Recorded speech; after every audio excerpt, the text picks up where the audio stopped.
Media Matters for America's Eric Boehlert, up next on Carpe Diem.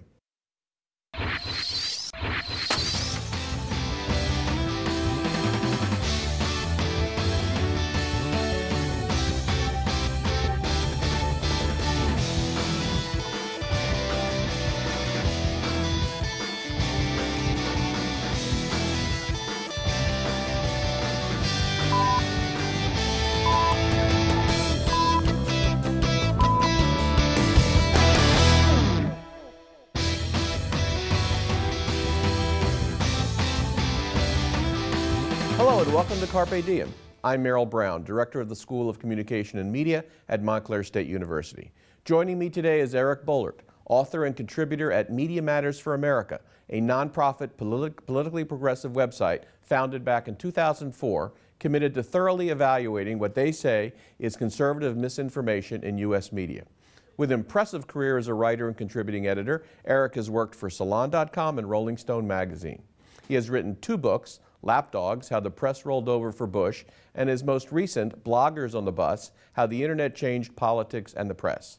He has covered a multitude of topics, ranging from music to politics.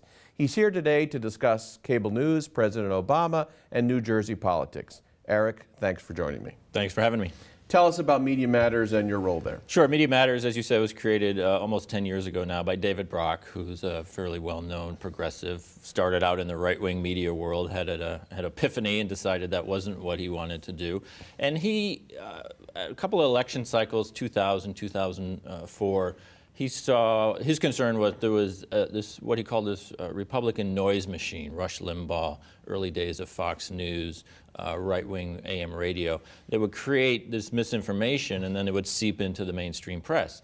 And he saw that as very dangerous and damaging to Democrats, and he wanted to come up with an organization that would essentially monitor and call it out. No one really ever listened to Rush Limbaugh taking notes for 3 hours every day. Obviously, millions listened to him, but no one was really fact-checking him or holding him accountable, or Bill O'Reilly and lots of people. So he started out a very small organization almost 10 years ago, and it's now grown into really one of the most important progressive institutions within the DC and the progressive movement. We have a staff of almost 100 people, and we monitor right-wing media, we do fact-checking, we post video clips, we post transcripts, we do analysis, and things like that. You know, the unofficial motto is we watch Fox News so you don't have to. And, you know, our clips bounce all over the internet when we find something particularly egregious. So, you know, we cover the right-wing media, but we also cover, you know, if you look at our archives, hundreds of items on NBC News and the New York Times and the Washington Post, times when we think they are letting this misinformation sort of seep into their coverage and things like that. So we're trying to become part of the larger media debate and to hold people accountable. And in many ways, it's a great thing you're there, because the state of press criticism in the larger world is pretty weak right now. Media Matters and others like MRC, I guess your rivals, you might want to talk about the state of all that. Well, I think the state of media criticism, it used to be taken, you know, the New York Times and the Washington Post and a lot of the major news organizations had a deep tradition of media criticism, but I think, you know, the budget cuts in newsrooms and things like that, that has gone by the wayside. I mean, the Washington Post really doesn't even have an ombudsman anymore. They've slowly sort of cut that position into nothing. And so I think they've sort of handed a lot of that off to the internet, because the internet and Twitter and blogosphere love media criticism. Everyone has an opinion, and so they've sort of picked up that mantle. And as you say, there are sort of a conservative counterpoints to ours. Brent Bozell has an organization, Media Research Center. They've been sort of pushing this liberal media bias. I mean, we're on almost the 5th decade of this battle cry that goes back to the Goldwater years. So yeah, you know, there's obviously, in a weird way, the media is part of almost every story now. I mean, there's the story, and then there's the media. You know, how did the media cover the story? And people try to read, you know, all the biases into that. You know, we at Media Matters, we don't really play the bias game. Bias to me seems like there's a concerted conspiracy about how you're going to tilt the news. We just do more straightforward fact-checking. But yeah, people are very interested in the media and the role it plays in politics and obviously elections and things like that. But we live in a moment where not just is the coverage by media of interest, the priorities of media are of interest. Right. As we sit here in spring 2001-4, there's a body of thought that says CNN is the airplane network, Fox is the Benghazi network, and MSNBC is the Christie network. Pretty clear agendas, you might argue, and any watching of their air, you know, I think supports that point. How do you look at all that? And to have some disclosure, you're often on MSNBC talking about these issues. Oh yeah, absolutely. You know, first with Benghazi, I think Fox News has, I mean, to me, that's a clear example of Fox News sort of not letting the facts get in the way of a story, what they think is a good story. This is something that has been investigated many times, you know, 16, 20 congressional hearings, State Department reports, congressional reports. But if you were to turn on Fox News, you would think this was a breaking story with all sorts of unanswered questions. So they have sort of created this bubble where they can just talk about these stories relentlessly, you know, the IRS scandal in Benghazi, and that sort of serves their own purpose. MSNBC, absolutely, you know, Rachel Maddow went all in on this Chris Christie story over the winter. She was one of the first, she was covering it before the revelations about the emails and things like that. And I don't think there's any doubt that that is appealing to them. They see hypocrisy, they see law breaking among a Republican politician. So I don't think you compare their Christie coverage with the Benghazi coverage. I haven't seen Rachel Maddow night after night just make things up and smear people and take things out of context. I think she's doing a very factual, aggressively factual coverage. I don't think Fox News can ever be accused of covering Benghazi factually or things like that. And CNN, you know, to me, is perhaps the most interesting with, you know, the missing flight during the month of March, Flight 370 during the month of March. Just nonstop. I mean, just really nonstop. You know, their Crossfire every day is preempted. Their shows at night, Anderson Cooper, are nonstop about a story that years from now, unless it has an incredible ending, no one's going to remember. And it's just pure speculation. There's very little news. But people say, well, CNN's ratings are up. They're up 100%. So, you know, there's an obsession, so they're just feeding this American obsession. That's not really true. I mean, CNN's audience before the plane story was about 500,000 people. Now it's about 1 million people. This is a country of 320 million people. There's no indication that people wake up in the morning, news consumers, you know, thirsting for more coverage on this. But that's what happens when you're in the niche business like cable news is, and you can find something that takes you from 500,000 to 1 million, that's a home run, and there's no way they're going to walk away from that. The larger question is, you know, is that journalism? Is that, are they, what stories are they not covering because to cover this sort of non-story? And what sort of obligation do they have to news consumers in general? Well, while we're on the topic, is this basic framework of cable news as we know it, Fox on the right, MSNBC on the left, CNN somewhere in the broad middle, I guess they'll figure out where they are sooner or later in the present regime. Is that basically television news as we're going to experience it for our lifetimes? Oh gosh, I don't know. I think, you know, it's funny, 10 years ago, none of that existed. I mean, 10 years ago, Fox News was sort of, you know, it was a news organization with a slight conservative tilt.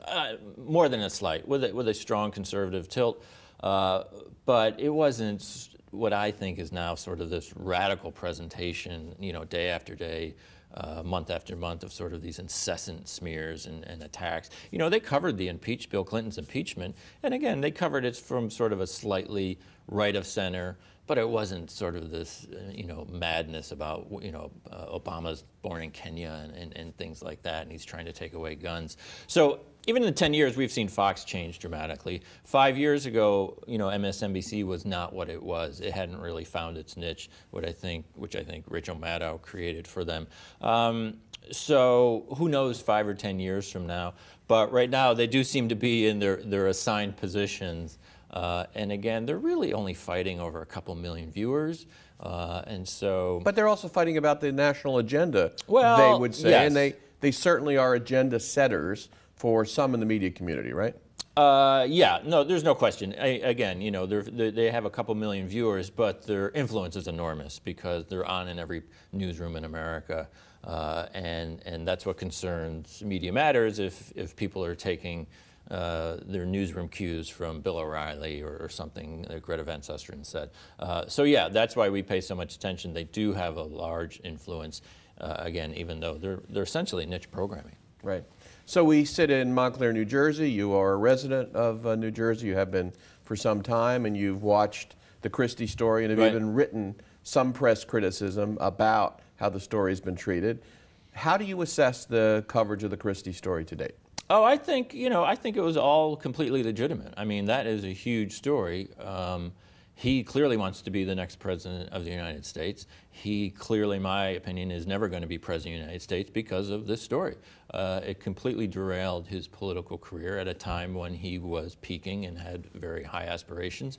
It was a great story. I mean, these emails, the whodunit, revelations. I mean, the month of January, there was sort of 3 bombshells all in one month. Which you don't get sometimes in a whole year in sort of political scandal. So, no, it was. I thought the coverage. I thought the New York Times did a good job. I thought the Star Ledger in New Jersey did a great job. The Bergen Record did a great job with just really good factual reporting, getting good sources, confirming information. You know, it was sort of how political scandal coverage should be done. You know, it wasn't innuendo, it wasn't a lot of rumor, it wasn't a smear campaign. It was tough on Christie, absolutely, because he had sort of created this environment where people were doing things they should never dream of doing. So I thought the coverage was good. My problem with the Christie coverage before that, I thought there was sort of this enormous hero worship from the DC press, which was in love with Chris Christie for years. Or at least the idea of Chris Christie. Yeah, the idea of Chris Christie. Saw him as this, you know, plain-spoken, tough-talking, no-nonsense. And it turns out from Bridgegate, a lot of that was pure PR, and it wasn't really true. But they loved him. They loved the idea of him running. They loved the idea. I think they were up late at night dreaming of a Hillary Christie 8-month campaign season and all the wonderful things they'd be able to write about. So in my opinion, I think the press was sort of ridiculously cheerleading Chris Christie, you know, and particularly in, you know, the YouTube clips where he's yelling at everyone and they think that's great. I mean, if Barack Obama, you know, 2 years before he ran for president, was on YouTube screaming at Illinois voters, he would have not been championed as a tough-talking, no-nonsense type of guy. So to me, there was a double standard in the previous Chris Christie story. I don't think they were making up for that now. I just think this was a great story. And what about the local press or the regional press in New Jersey? They were part of the creation of the Christie imagery. Do they take some responsibility? You know, again, I give them I give them credit. I think the imagery was mostly a DC fascination, and I thought the local press had tried to cover Chris Christie as best they could. They didn't get much access. There was a lot of intimidation. There were people at the Star Ledger who definitely stood up to him and were ridiculed for it. So I basically admired the Christie coverage. I think they looked at Christie and looked at the state of New Jersey, and they were kind of scratching their heads like, what are these DC pundits writing? We don't really get it. We see him every day. We see the budget problems. We see, you know, the games he's playing with the numbers. It's, you know, we see the tunnel, the Sandy story, et cetera. The unemployment rate, which in 2012 was, you know, 48th or 49th worst in the country. So I think they were sort of puzzled by it as well. I thought their early bridge coverage, November, December, when it was becoming clear something was up, I thought they were they sort of smelled the story too.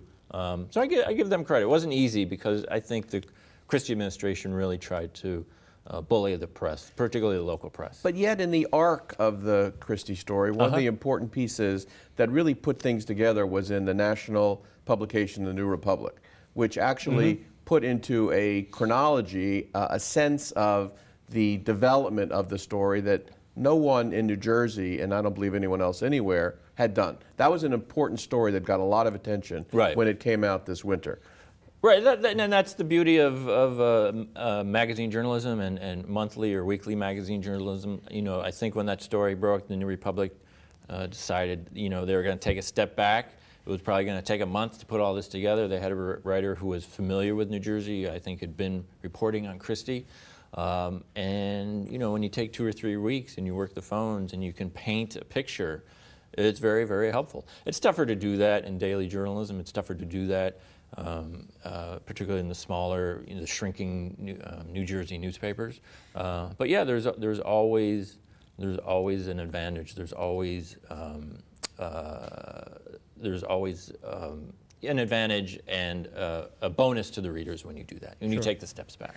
So it appears that a Democratic presidential nominee is going to be former Secretary of State, former Senator Hillary Clinton. Right. You've written a lot about how the press treats Hillary Clinton. Sometimes, you've pointed out in recent columns, much tougher than they treated other presumptive candidates like George Bush. Right. How do you assess the press and Hillary Clinton, this liberal press? That's bad. The Clintons and the press is a book or two unto itself. If you go back 20 years, the way they treated Bill and Hillary when they arrived in Washington with utter contempt. You know, they weren't playing the game. They were not playing the game.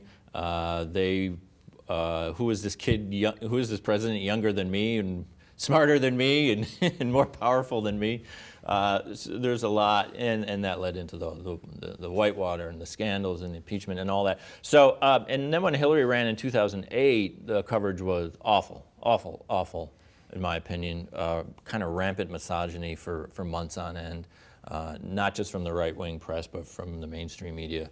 I think let's stop on that. Yeah, That's quite a charge. It was awful. The mainstream media was guilty of misogyny in covering Senator Clinton? Oh, yeah. And you know, treating her with a double standard and talking, you know, I'll give you one example when the misogyny came from Maureen Dowd, but when Hillary had that... That's New York Times... Yeah, columnist. Quote-unquote liberal columnist. Right, and misogyny doesn't just come from men columnists, but when Hillary teared up famously in the New Hampshire primary, on the eve of the New Hampshire primary in 2008, and then she won the next day, and that people were furious. The people who wanted to bury the Clintons permanently were furious that not only had she won, but she, you know, and Maureen Dowd wrote this column about asking if Hillary Clinton could cry her way to the White House.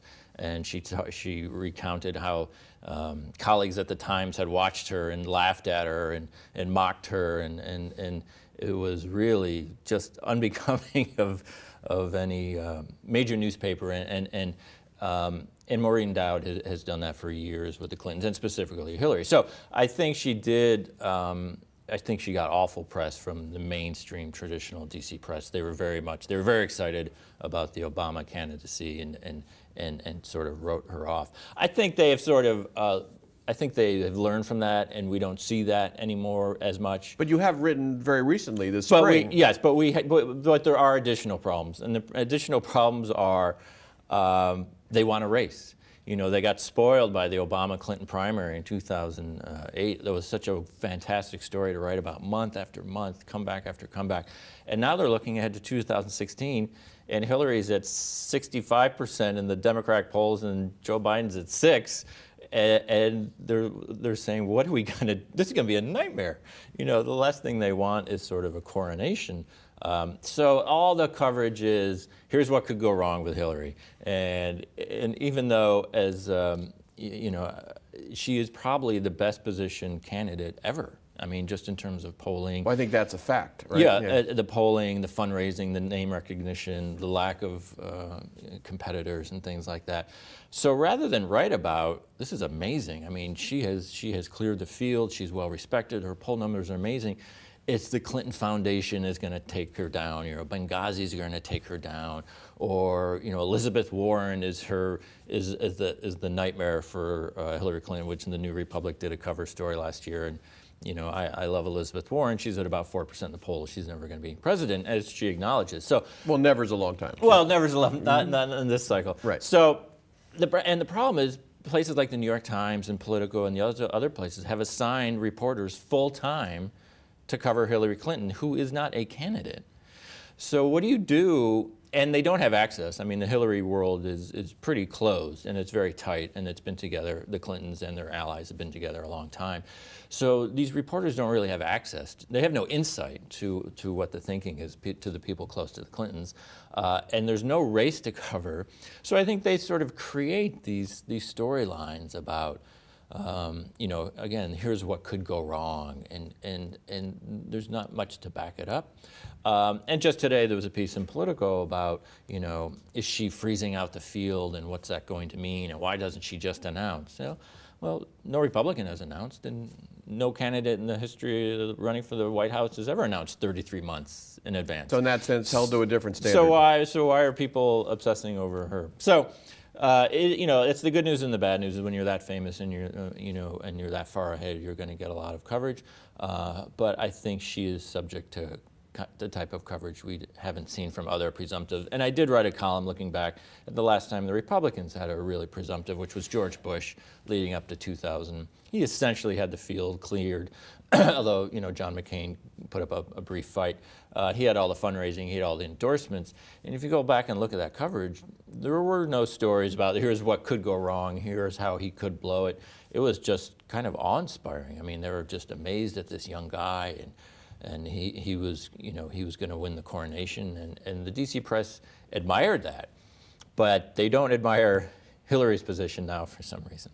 As we move into the final phases of the Obama years, how do you view both the press's treatment of Obama and Obama's treatment of the press? One of the things that's really concerned me and has been, I think, undercovered is how difficult it's been for reporters to cover the Obama administration. One that began with great claims of transparency and so forth, and that really hasn't happened. They've been very difficult to cover, I think. Yeah, I think every administration gets increasingly difficult. I mean, if you look at the arc or the decline, I don't think we've ever seen a White House follow a previous one and sort of suddenly open things up. You know, everyone wants to be as secretive as possible, whether it's dealing with the press or whether it's dealing with Congress or anyone. So yeah, we certainly haven't seen any kind of bloom under the Obama administration. I think they've done the best they can. You know, there's been complaints they're taking advantage of social media, and they put out photos of where they're excluding, you know, AP photographers and things like that. So they're finding new ways to reach the public without dealing with the press. You know, they got in trouble when there was a concern that the Department of Justice had included AP reporters and their emails in terms of a larger investigation, and Eric Holder said, well, you know, we were never going to subpoena reporters, but it came, you know, dangerously close to appearing that way, which is something you never want to get, you know, the free press involved with the Department of Justice just when they're doing their job. And I think that dovetails into the whole NSA question in terms of transparency and secrecy there. But, you know, I think the press is always going to complain about covering the White House. And again, we've never seen a White House come in and say, hey, let's make it easier. Let's give away our secrets and things like that. Do you think the press has been properly tough on Obama? Yeah, I think they've been tough, and I think they've been unfair in one major way. And my biggest pet peeve with the coverage of Obama is, you know, the Republican Party. You know, Obama in 2008 won an electoral landslide. Democrats controlled Congress. And the Republican Party basically decided right then that we are going to do everything we can to stop any agenda being passed. You know, George Bush had to have a Supreme Court justice appoint him president after the recount. And one of the first things that happened after the recount was Ted Kennedy went to the White House and said, how do we pass No Child Left Behind? I will deliver the Democratic votes. Tell me what to do. 6 years, no Republican member of Congress has ever gone to the White House and said, I will deliver votes, what do we do? So there's been this radical, unprecedented obstruction. Which has gone undercovered? Which the press just pretends doesn't exist. So the gun vote after Sandy Hook, 90% approval for a gun weightless ban, 90% public approval, and the Republicans filibustered it. And the press wrote stories about why couldn't Obama get the gun vote passed. He couldn't get it passed because the Republicans are committed as a strategy. So you see the stories, why can't Obama get immigration reform passed? The votes passed overwhelmingly, bipartisan in the Senate. The votes are there in the House if John Boehner allowed to vote. He won't allow a vote because Republicans refuse to have Obama sit down in a desk and sign legislation into law. Literally, that is their strategy. And we see an avalanche of coverage. Why can't Obama get anything done? Because Republicans won't let him, because that is their strategy regardless. I mean, they wouldn't even vote on Sandy relief in the wake of the hurricane. I mean, that's how unprecedented it was. But time and again, you know, I call it sort of the bipartisan trap. You know, if there's no bipartisanship in D.C., bipartisanship by definition is both parties working together. But if there is no bipartisanship cooperation, Obama's to blame. And I think the press has completely given the Republicans a free pass, and they realize there's no downside. In the past, if you were obstructionist, you know, the D.C. press, which supposedly loves consensus, loves moderation, would beat up on the party that was doing this. They certainly beat up on Tom Daschle when he was in the minority and tried to stop George Bush. But they've essentially given Republicans a pass, and I think it's unfortunate because I think it only encourages type of behavior. We're short on time, but what's the story if you were running big news organization X, you'd make sure your folks got on tomorrow? On tomorrow? Yeah. Oh, boy. What's the big story that we're really missing? Again, I would go back to how D.C. doesn't work, you know, and it's not both sides are to blame. There's something seriously wrong, and the gears are being ground down on purpose, and I don't think people have enough insight into that. On that sober but encouraging note, because there's a lot of work to do for journalism, thank you, Eric. Sure thing. If you'd like more information about Media Matters for America, visit their website, MediaMatters.org. For more information about Carpe Diem, you can write to us at the email address on your screen, carpediem@mail.montclair.edu, or call us at 973-655-5158. For Carpe Diem, I'm Merrill Brown. Thanks for watching.